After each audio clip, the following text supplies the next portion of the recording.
All right, so we're going to take a look at some simple basketball plays that we can use to beat a 2-3 zone.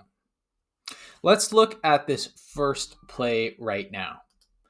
So when we're looking at this play, our white team here is going to be the offense. So this player with the basketball, this player here, this player here, this player here, and this player here. And the blue team is going to be the defense. As we can see, they are set up in a 2-3.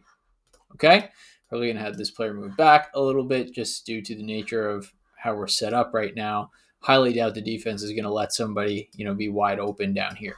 Okay, so this first play, we're going to beat the 2-3 zone with a very simple method, a very simple screen. And the person we're going to be focused on screening is this player right here, number 5. Okay, so here's how this is going to look. We're going to start like this. We're set up. We're going to shift things over to the right a little bit. Okay, we're going to have the ball right here. We're going to shift things over to the right. Now, as that happens, we want to get the ball in down here to number 5. Okay, that is the focus, right? Number 5 is who we're going to look for, but we're not going to do it quite yet. The first thing that we're going to have happen is we're going to have number 4 basically screen number 5 by sealing them, right? They're basically going to post up, turn their back to them, and basically take number 5 out of the play. Okay, we're going to have number 4 do this right here, right? We are sealing number 5. As that is happening, number 5 on our team, we're going to swing the ball over here to number 2.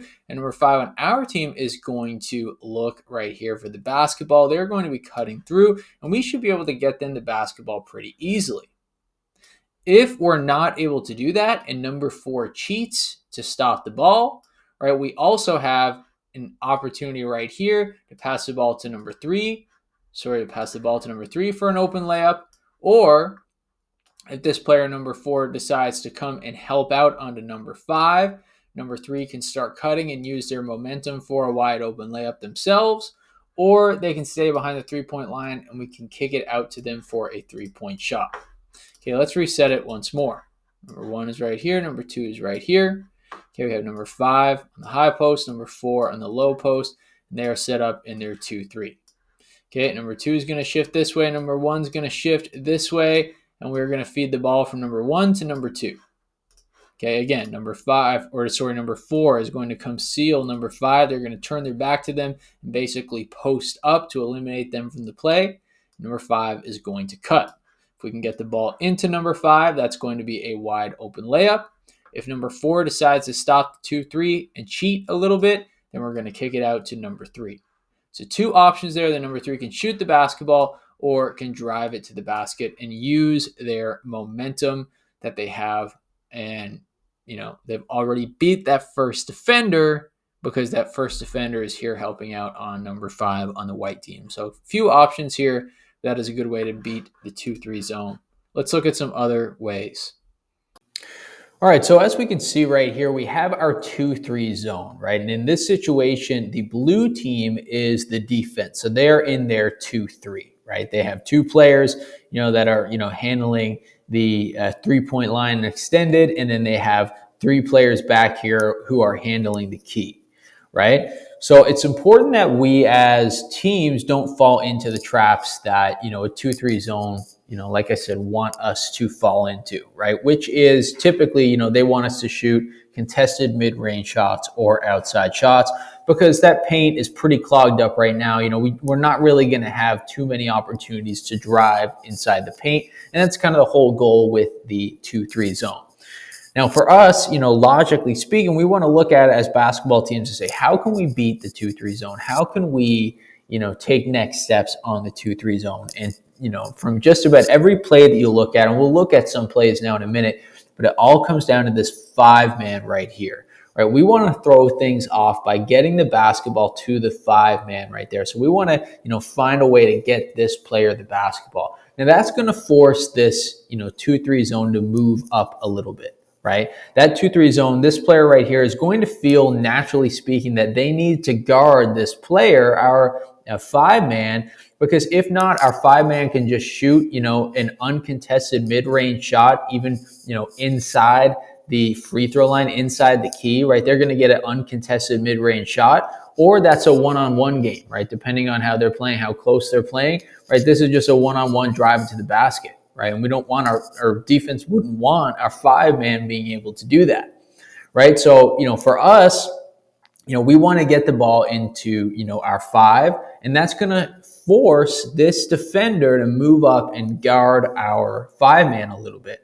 Now, how this will work for our team, what I like to do is I like to bring one player high, right? And then I want to get another player, right now this is our point guard, but it wouldn't be. Let's maybe swap these out. I want to get a player in that dunker spot.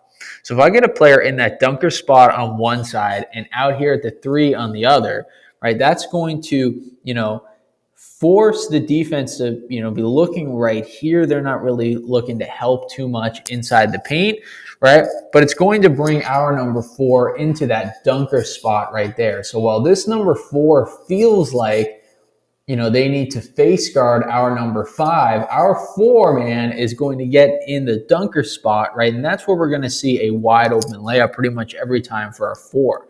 Right, we're also going to have this player nice and wide. So, number 3 right here, they can't fully cheat, right? They can't fully cheat and move into that dunker spot. Otherwise, we're going to be able to kick it out to our 3 for a wide open 3-point shot.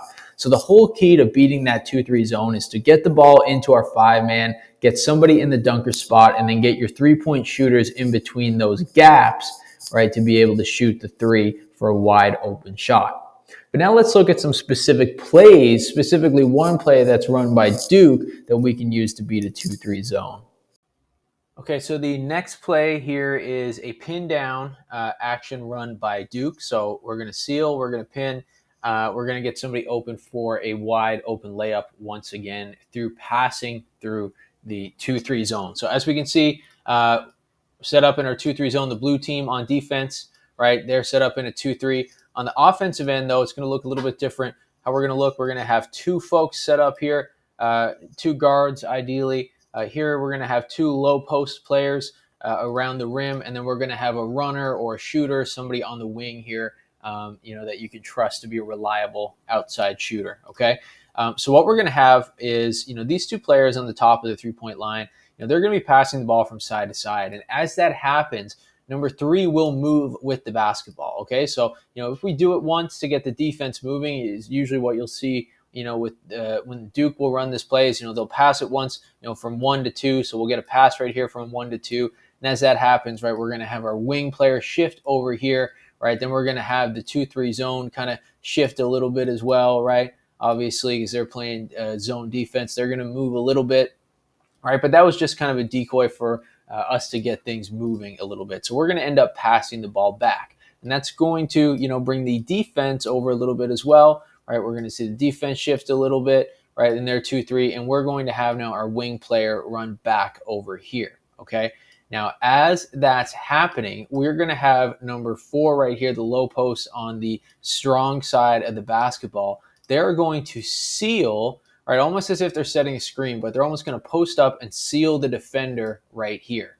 Okay, so ideally this can happen a little bit more toward the middle, but if it does happen toward the strong side, that's okay as well. But we're going to have number 4, like I said, on the white team, seal the defender right here, and then number 5 is going to slip, right? We're going to feed the ball into number 5, and then number 5 will get either a wide open layup or, a quick and easy jump shot around the rim. Okay, so let's reset that again.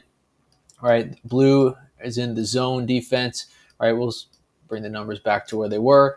All right, ball's up top. We're going to swing it from side to side. Our wing defender is going to run with that. All right, we're going to swing it back, or not our wing defender, our wing player. Our wing player will run back to the strong side again. And as this is happening, right, we're going to get a seal right here. Number 5 is going to slip. We're going to feed the ball into number 5. Number 5 gets a wide open layup.